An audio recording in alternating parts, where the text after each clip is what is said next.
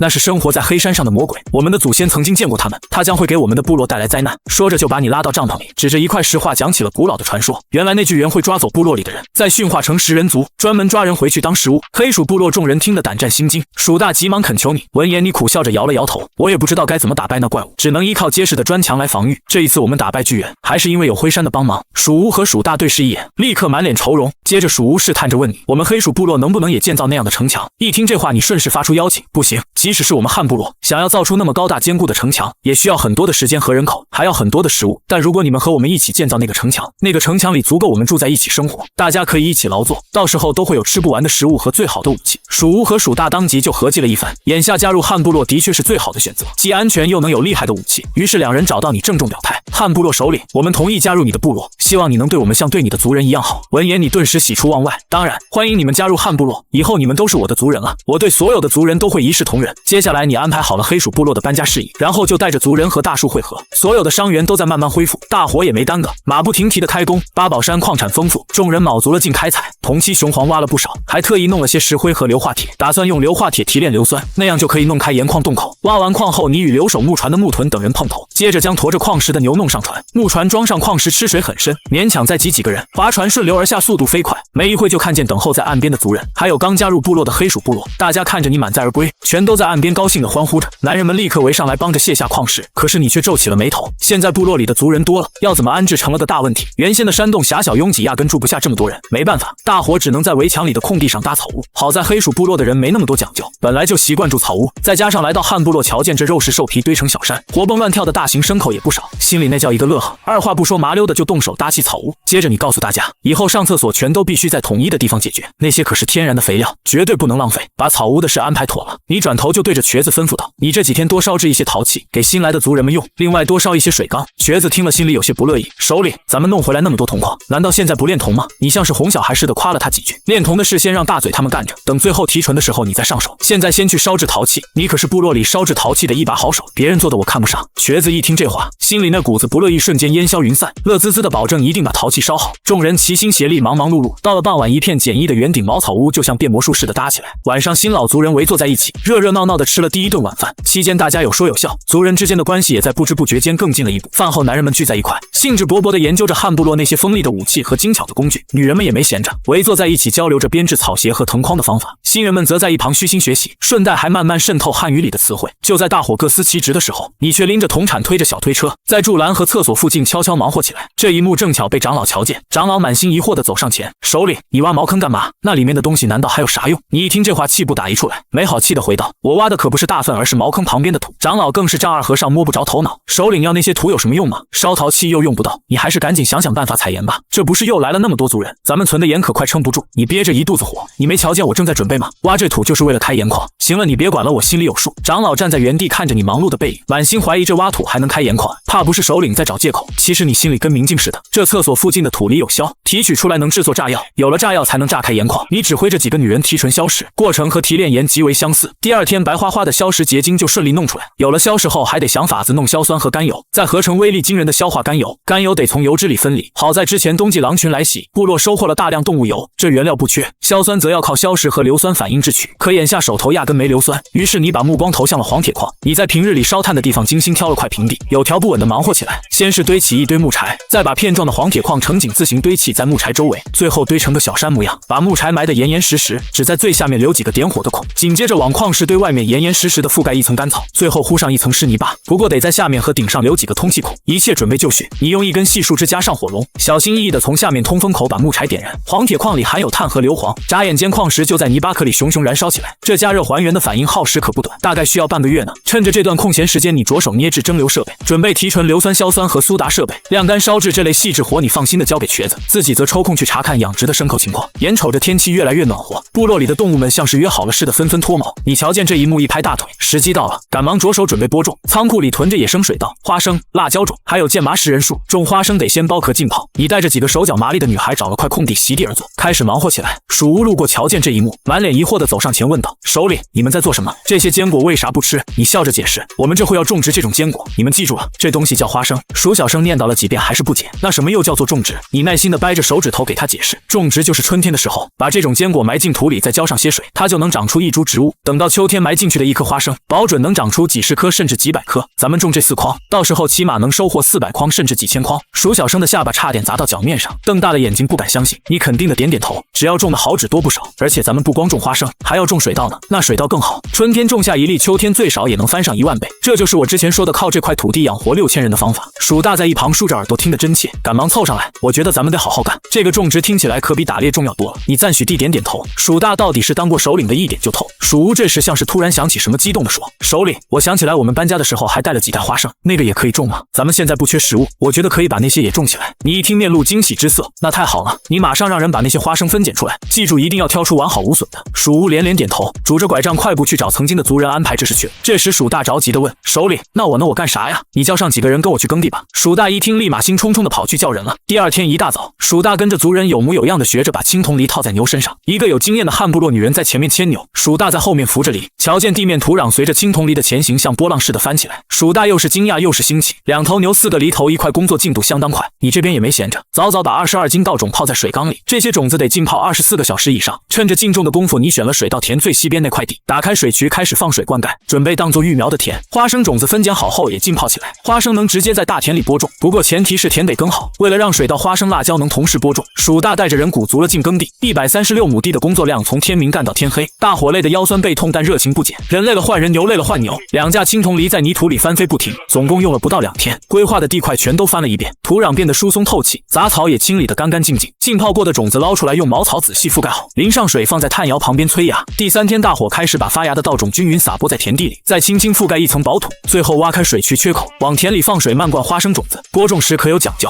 每一行行距半米宽，每一株距离15厘米。播种的人左手端着一碗花生，右手拿个15厘米长的尖头木片铲子，先用木片铲子比量一下，挖个小坑，放上2粒花生，再用土埋上，接着种下1粒，如此循环，最后集中浇水。辣椒播种方法和花生差不多，半米一垄，每株株距30厘米，挖坑撒种，覆土浇水，一气呵成。整个播种期间，汉部落将近200人全都下地忙活，就连你也不例外，人多力量大，140亩地的农活半天就干完了，大伙还都没觉着多累。播种完第2天，部落回归正常生活秩序，学子接着烧制陶器，你还从新族人里挑了几个大孩子给他帮忙。烧制的陶器不仅得满足新族人日常使用，还得留出存货，以备日后和别的部落交易。猴子大嘴还有大毛、二毛2兄弟一门心思练铜，你瞧着他们日渐熟练，打算给他们添些人手。狩猎队装备升级后，打猎跟砍瓜切菜似的轻松，猎物多的吃不完，可天气热了食物不好保存，狩猎队只能暂停打猎，你哪能让他们闲着？一部分人被安排去后山采集食人树尖刺，这尖刺既能做羽箭又是战略物资，得大量储备，还能顺便种些食人树。一部分人负责砍树，树干留着盖房子打造物件，树枝晾干当柴烧，还有一部分人则去丛林里抓鸡。你一心想扩大养殖规模，禽类羽毛做箭羽再合适不过，总不能每次做箭都临时去抓野鸡吧，所以得搞可持续养殖。部落附近能养殖的鸟类不少，像松鸡、珍珠鸡跟赤尾乌鸡。你还在兔圈旁画块地，用砖块、木棍、茅草搭好鸡窝，围上1人高的篱笆，抓回来的鸡拔掉翎羽和尾羽就飞不起来。饲料就采集附近草场的野菜来，苜蓿草和黑麦草长得正旺，足够喂鸡。第3天一大早，鼠屋和长老2个老头就凑在一块，兴奋的小声嘀咕着啥。你刚出围墙就被他俩瞧见，长老扯着嗓子喊道：“首领，你快来看，你说的那个水稻长出来了。”你原本还有些迷糊，一听这话瞬间来了精神，撒腿就往稻田跑。到地一瞧，育苗田里密密麻麻钻出绿脑袋，你眼眶顿时一热，声音都有些哽咽。好啊，真的长出来了，我又能吃到大米了。长老瞧见你这副模样，纳闷地问：“首领，你怎么了？”你稳了稳情绪，转头吩咐道：“没事，我这是高兴的。对了，你们2个去告诉所有族人，别从田里走路，谁要是踩坏了这些禾苗，就罚他1天不许吃饭，让小孩子们看好那些牲口和狼崽子，别到田里来，谁犯了就饿他1天，谁敢破坏这些食物，我就罚他的食物。”鼠屋在一旁出主意：“首领，要不然咱们用树枝围1圈篱笆。”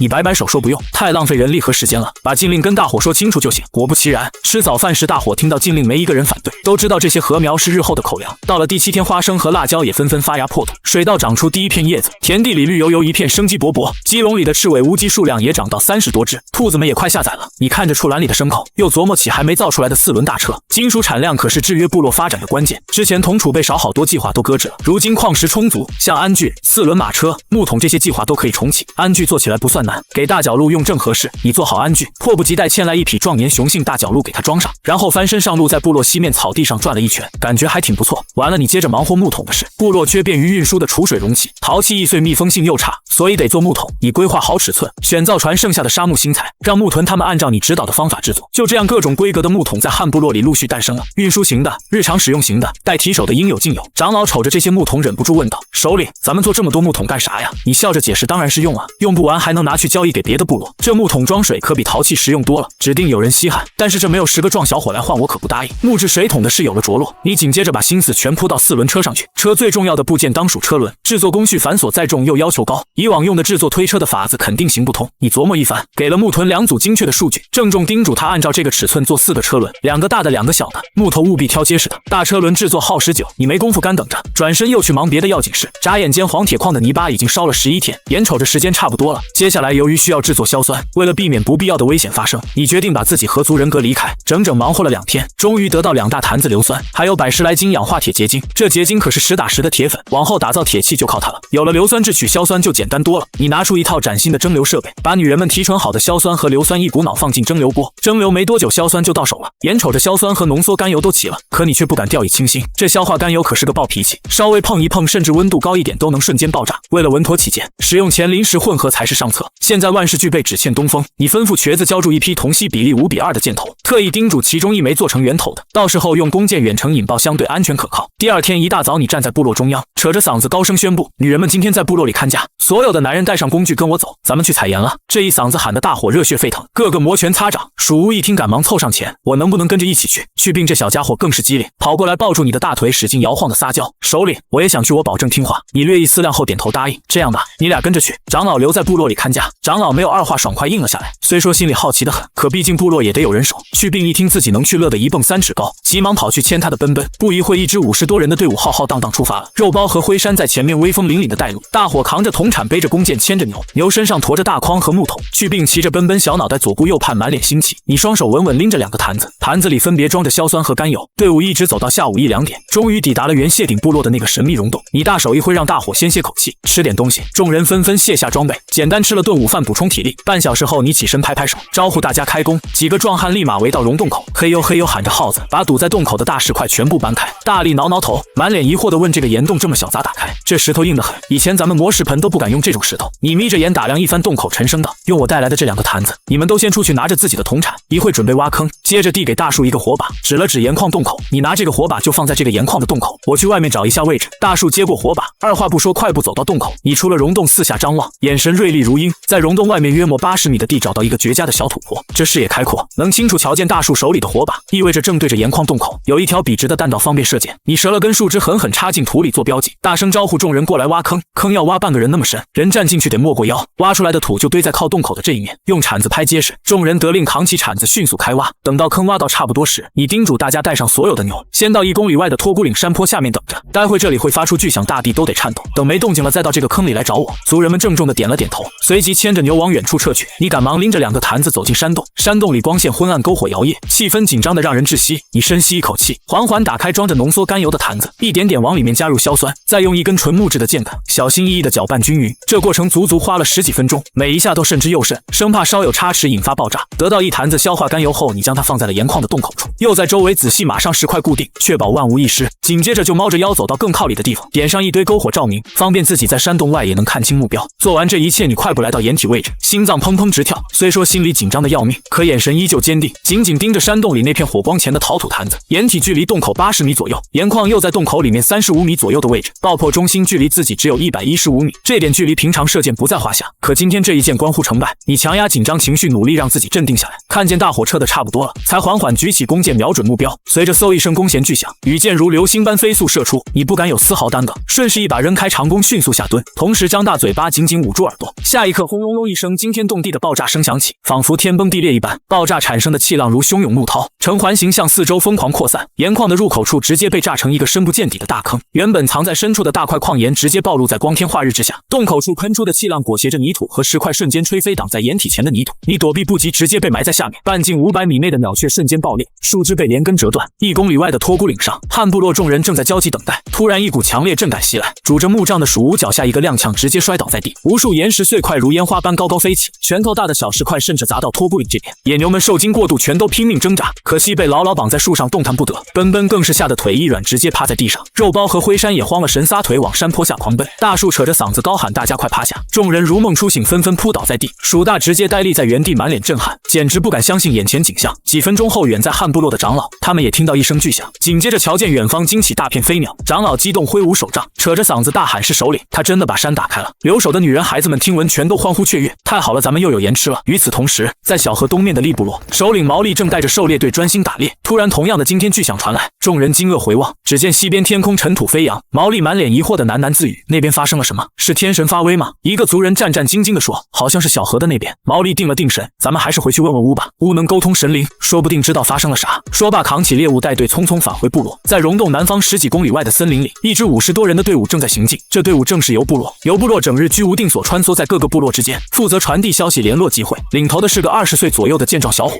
名叫福，手里还攥着一张简易地图，上面标着水流走向和山势脉络。突然一声巨响传来，仿若天雷炸响，众人惊愕驻足，面面相觑。福脸色骤变，抬手示意队伍停下，警觉地竖起耳朵仔细听动静，同时目光锐利地扫视着四周。身旁一个族人惊慌失措地喊道：“福，这声响不对劲，莫不是有啥怪物在作祟？”福眉头紧皱：“别慌，听这动静像是从西北方向传来的，声势这般浩大，绝非寻常。”说罢，他将地图迅速摊开在地上，手指沿着山脉走势比划了几下，眼中闪过一丝揣测。西北边正是西山那一带，平日里除了些野兽并无异常，今日这阵仗难不成是哪个部落搞出的大动静？队伍里众人交头接耳，脸上皆是紧张与狐疑之色。福站起身来：“都别瞎嚷嚷了，咱们先过去瞧瞧，不过都把武器握紧了。”众人连忙点头，纷纷抽出腰间的石斧和木矛，小心翼翼地朝着爆炸声传来的方向前行。此刻被炸塌半边的西山溶洞中，你被埋在掩体坑里，只觉周身被厚重的泥土压得死死的，你胸腔憋闷得厉害，每一次呼吸都像是在拉扯着肺。你拼尽全力扭动身子，双手胡乱地扒拉着泥土，心中只有一个念头，得尽快出去。过了好一会，外面隐约传来焦急的呼喊声：“首领，首领，你在哪？”是鼠大他们的声音。你顿时精神一振，使出浑身解数，奋力向上顶去，双手如同疯狂挖掘的地鼠，将泥土不断向两边拨开。随着一声闷哼，你的脑袋终于破土而出，大口大口贪婪地呼吸着新鲜空气。“我在这！”你扯着嗓子高喊，声音因为呛了尘土而显得沙哑粗粝。鼠大几人循声赶来，瞧见你狼狈不堪的模样，眼眶瞬间红了，二话不说扔下手中的铜铲，徒手拼命扒开你身上剩余的泥土，嘴里还念叨着：“首领啊，可算找到你了，可把我们吓坏了，刚才那声响差点震破咱的胆。”你缓了缓神，在众人搀扶下站起身来，掸了掸身上的尘土，笑着表示没事，接着赶紧带着大家去查看盐矿。众人簇拥着缓缓朝溶洞走去，只见原本狭小的洞口，如今已成了一个足有几间屋子大小的深坑，坑壁上层层叠叠裸露着白花花的矿岩，在日光映照下闪烁着诱人的光芒，宛如一座银山一般。众人被眼前的景象惊得呆立当场，半晌说不出话来。你没有耽搁时间，赶紧招呼大家抓紧时间采盐。众人这才纷纷起身，干劲十足地忙碌起来。有人牵着牛将木桶大筐搬运到盐坑旁，有人手持铜铲小心翼翼地从坑壁上敲下大块大块的矿盐，再轻轻放进容器里。还有几个机灵的族人在一旁用藤条编织着简易的绳索，方便调运盐块。就在大伙热火朝天的忙活时，你眼角余光瞥见洞里似乎有几具蜷缩的身影，顿时心头一紧，待走近看清后，脸色瞬间变得凝重起来，竟是几具小孩的干尸。这些孩子身形瘦小，衣衫褴褛，肢体扭曲的蜷缩在角落，像是在极度痛苦与绝望中离世。你眼眶泛红，心中一阵酸涩，转头轻声吩咐道：“去找些干柴来，咱们把这些孩子好生烧了，送他们一程。”几个族人默默点头，转身去搜集干柴。不多时，一堆篝火在洞内燃起，火焰熊熊跳跃，映照着众人肃穆的面庞。你带头将几具干尸轻轻放置在篝火上，口中念念有词，为这些素未谋面的可怜孩子祈福。随着火势渐旺，干尸渐渐化为灰烬，青烟袅袅升腾，似是带着孩子们的冤魂缓缓散去。处理完这事，你深吸一口气，强打起精神，高声喊道：“大伙加把劲，采完盐咱就回部落。”众人齐声应和，手上动作愈发麻利，忙碌了好一阵子，木桶和大筐都装得满满当当的。见天色渐晚，你大手一挥：“行了，收工，今天收获颇丰，回部落好好庆祝一番。”众人闻言顿时欢呼雀跃，牵着牛驮着盐浩浩荡荡踏上返程之路。可还没走出多远，南边树林里突然传来一阵沙沙声响，动静越来越大。你瞬间警觉，抬手示意队伍停下，迅速抽出腰间的弓箭，低声喝道：“都别出声，戒备！”众人闻言纷纷握紧手中武器，摆出防御架势，目光齐刷刷地望向树林方向。眨眼间，一群身着兽皮、手持简陋武器的陌生人从树林里鱼贯而出。走在最前头的正是游部落的头领，他高举双手示意自己并无恶意：“我们是游部落的，路过这里，听到这边动静极大，就想着过来看看是啥情况。”你并未放松警惕，剑依旧搭在弦上，冷冷问道：“游部落，我怎从未听闻？你们来这到底想干啥？”福连忙解释道：“我们游部落平日里居无定所，专在各个部落间跑腿联络传递消息，召集集会啥的。这不刚巧碰上你们这闹出这么大动静，就是有点好奇。而且我瞧着你们这队伍装备精良，想必是个大部落，就寻思着结交一番。你微微眯眼上下打量着福，心中暗自思忖，这伙人来的蹊跷。虽说自称无恶意，但防人之心不可无。随即不动声色地问道：“那你说要结交，可有啥诚意？”福挠挠头：“诚意吗？我们知晓不少部落间的新鲜事，还有各地资源分布的消息，这些都能跟你们分享。另外，若是你们往后有啥事需要跑腿帮忙，我们定当竭尽全力。”你冷哼一声，光说可不行。福眼珠子一转，似是想起什么。对了，前些日子我们刚打听到一场盛大春会的消息，这场春会可是周边部落1年1度的大集，届时各部落齐聚一堂，交换物资，比拼技艺。这消息想必对你们部落也大有用处。你闻言心头一动，深知部落若想长远发展，与外界交流获取更多资源必不可少。这春会无疑是个绝佳契机，但你面上依旧不露声色，不过是个春会消息罢了，谁知道真假？就算是真的，你平白无故为何要告知我？怕是另有所图吧？福尴尬一笑，搓着手说：“实不相瞒，我们一路奔波，干粮已然见底，眼下饿得前胸贴后背。若是你们能赏些吃食，这春会的事我定知无不言，言无不尽。”你皱了皱眉头，转头看向身后满载盐块的牛群，面露为难之色。我们这会也没多少干粮了，自己还指望着这点吃食撑回部落呢。福眼巴巴地望着，就一点就行，哪怕是几张干肉、几把野菜就救急。等回了部落，我保证让大伙加倍奉还。你略作思量，终究还是摇了摇头，这会实在不方便。要不这样，你们随我们一道回部落，到了那好酒好菜招待，春会消息也一并说清楚。福一听，眼睛顿时亮了起来，那感情好，多谢首领慷慨，我们跟定您了。于是两支队伍结伴而行，朝着汉部落缓缓进发。天色愈发暗沉，汉部落众人点亮手中火把，一时间蜿蜒的队伍仿若一条游动的火龙。由部落众人瞧着这明亮的火把，满脸新奇与羡慕，忍不住凑近你好奇问道：“首领，你们这火把可真亮堂，不知是咋做的？我们平日里抹黑赶路可吃了不少苦头。”你笑了笑，随手拿起一支火把。这做火把不难，找根粗壮木棍，一端裹上厚厚的布条干草，再浸满油脂点上火就行。福一边听一边不住点头，真是好办法，回去我也让大伙照着做。众人一路闲聊，不知不觉便到了汉部落。由部落众人刚踏入部落，便被眼前的景象惊得合不拢嘴。只见高大厚实的围墙环绕四周，部落里屋舍井然排列，人畜兴旺，处处透着勃勃生机。他不禁咂舌道：“你们部落规模这般大，设施还如此齐全，真是我见过最气派的部落。”你微微一笑，吩咐族人安排由部落中人歇息，又命人端来热气腾腾的饭菜。众人围坐在一起，大口吃肉，气氛热烈融洽。饭后，福开口说道：“首领，谢谢你的款待，我也该兑现承诺了。这春会定在半月之后，地点就在东边大河的交汇处，届时周边20-30个部落都会齐聚，热闹得很呢。”你微微颔首，将春会信息默默记下。这春会可有啥讲究？交易的规矩和比试的项目，你都细细说一说。讲究倒也不少，去参会得带上自家部落最拿得出手的物件，当做入场信物，不然可进不了会场。交易时大多是以物易物，双方商量好价值，公平交换。比试项目有狩猎比拼，还有手工技艺展示啥的，赢了的部落能得丰厚奖励，名声也能大涨。你听得津津有味，心中盘算着部落该准备些什么。这时福像是鼓起勇气试探着说：“首领，你们部落如此富足，瞧着牲口成群，不知道能不能允我们一头牛？往后我们一定报答，为部落跑腿办事绝不含糊。”闻言，你顿时脸色一变，牛可不行，部落发展离不开牲口，眼下正是用人用牲口的时候。若是你们缺粮，我可以给些吃食，要换东西咱也能商量商量，别的物件可以，唯独牛不能给。福面露失望之色，但很快又恢复笑容。那首领您看咱们能换点啥？